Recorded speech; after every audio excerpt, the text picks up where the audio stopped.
I am coming to you live from the CBI Biblical Garden to find out just what these trees have to say. Excuse me, what can I buy you for your birthday this year? Learning stuff is really cool. It's time for the Merkaz Minute.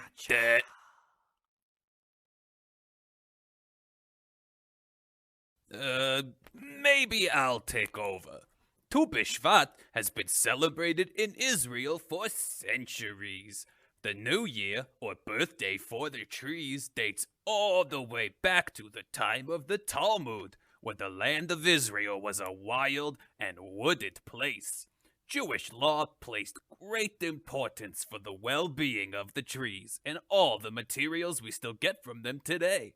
However, as the years went by and the mighty empires rose and fell, the great forests of Israel were slowly cut down for timber or cleared away for farmland.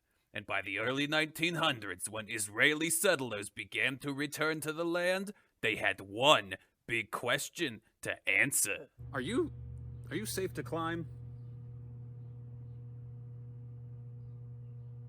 Do you have to share presents with all the other leaves, or do you each get your own?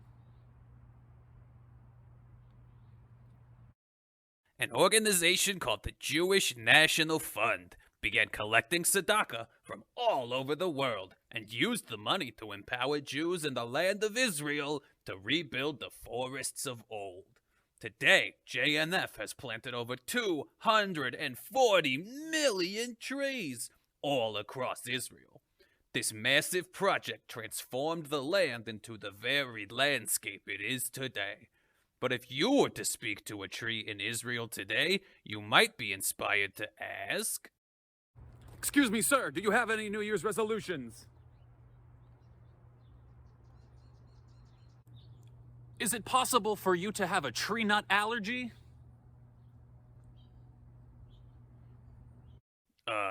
No. He was supposed to ask how they're dealing with climate change and desertification. The climate in Israel and the Middle East is extremely fragile and delicate, and the rising temperature of the planet puts much of the JNF's work in jeopardy.